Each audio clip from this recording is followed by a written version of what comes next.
Manny Pacquiao, hell of a. If Manny's coming back, he believes that he can win. You know, it'd be interesting to see. But I just hope that after the last time seeing him inside the ring when he struggled against We fought Ugas, which Mario later beat. He struggled against Ugas. You know, I thought that was enough, but sometimes guys gotta get your ass whooped to say, all right, I'm done.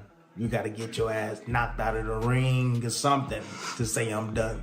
I'm talking about Bernard. Hey fight fans, and welcome back to the channel. Today, we're diving deep into the upcoming clash between the legendary Manny Pacquiao and the younger, hungry Mario Barrios. This fight is generating a ton of buzz, with experts from all corners of the boxing world weighing in. Is this a triumphant return for Pacquiao or a step too far against a rising star?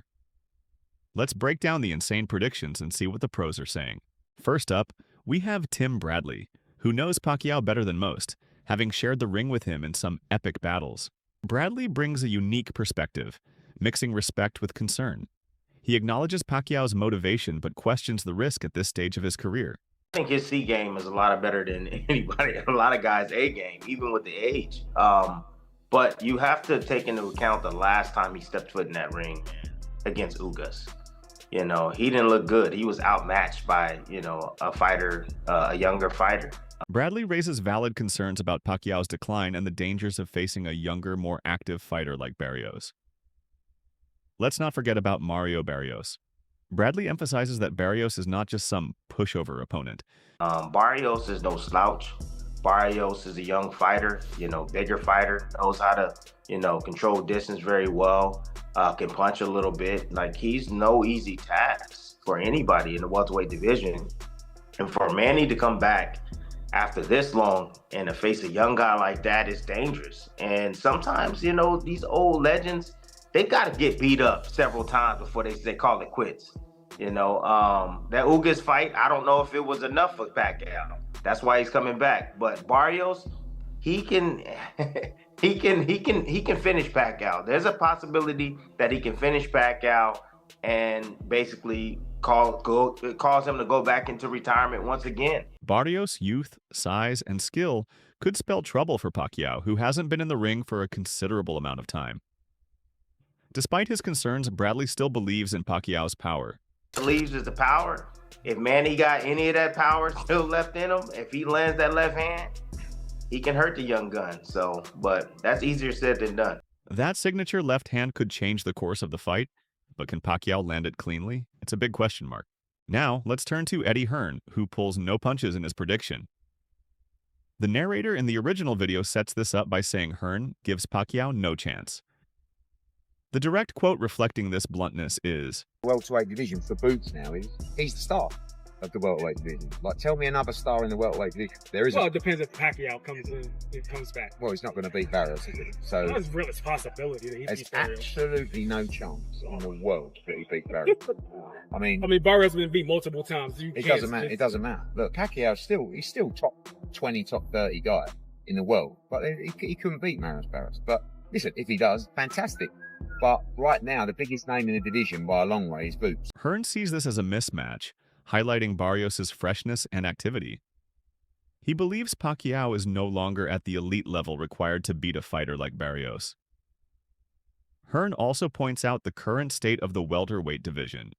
When asked about the Pacquiao-Barrios fight, he gives his broader view on Manny's current standing and the division. Yeah, I think that, you know, it's a very contentious subject. Like, you know, people moaning about Manny Pacquiao. I think Manny Pacquiao is still good enough to beat most fighters in the top 20 at 147 pounds. He's clearly not the fighter that he once was. You're not going to be at that age. My problem is that he's been inactive for quite a long time. Like, we were talking about fighting him with Conor Benn maybe 6 months ago or a year, and every month or 3 months or 6 months that passes, he do become a lot older. So, you know, I guess there's two questions. One is, should he be fighting again? And at the end of the day, if he's good enough to beat everybody outside of the top 20 in the world, then why not? But should he be fighting for the world title? I guess that's another question. In the commercial world of boxing, the answer is yeah, probably. In the ratings world and activity world, the answer is probably. Pacquiao's name still carries weight. But is that enough to overcome the competitive disadvantage Hearn implies? Next, we have the legendary Mike Tyson, who offers a mix of respect and realism. Tyson admires Pacquiao's warrior spirit and unique style. Oh, he's brilliant. That motherfucker right there, that's probably one of the few fighters besides you, Muhammad Ali, all you guys, and that Hagler and all those guys and stuff like that. That little fucker right there, I never seen that guy back away from anybody. Tall, short, he goes in there and says, fuck it, okay, great. And he's still doing it today, I don't know, 40 years. Coach Bernie brings a unique perspective, focusing on the business side of the fight. He believes Barrios is the real winner here from a strategic standpoint. Only winner in that is Barrios. Barrios is going to have a chance to have a legend on his resume, defend the title, and make a good payday because they really need Barrios.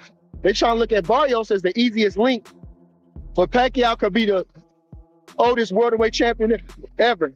So with that being said, I'm going to hold my chips tight. If I'm Barrios, I'm asking for the maximum dollar. And shifting gears from the pure business talk, we get a more sentimental perspective, as highlighted by combat analyst Brian Campbell. He tends to look at these matchups through a different lens, considering the broader historical narrative and the human drama involved. For Campbell, a fight like Pacquiao versus Barrios isn't just about wins, losses, or even titles. It's about witnessing one of those rare moments in sports where a legend attempts to defy time and recapture past glories. He's aware of the long odds, the logical arguments against Pacquiao succeeding at this age. However, Campbell also appreciates that iconic figures like Manny Pacquiao or Bernard Hopkins before him sometimes operate outside the usual rules of aging and decline. They possess a unique ability to tap into something special, even when everyone counts them out. So this becomes less about rankings and more about the what if, the magical possibility that Pacquiao could deliver one more unforgettable performance, one more night that makes the boxing world stand still. There's an undeniable electricity when a legendary figure chases greatness against the dying of the light, and Campbell understands that fans are drawn to that, tuning in not just for a result, but for the feeling. The chance to witness something truly memorable, whether it ends in triumph or a poignant farewell. So, there you have it, a range of predictions from some of the biggest names in boxing. Is this a legendary comeback in the making, or one fight too many for Manny Pacquiao? The opinions are divided, but one thing is for sure, this fight has everyone talking. Now we want to hear from you. What are your predictions for Pacquiao versus Barrios? Do you think Pacquiao can pull off the upset, or will Barrios prove to be too much? Let us know in the comments below. Don't forget to like and subscribe for more MMA and boxing analysis. Thanks for watching.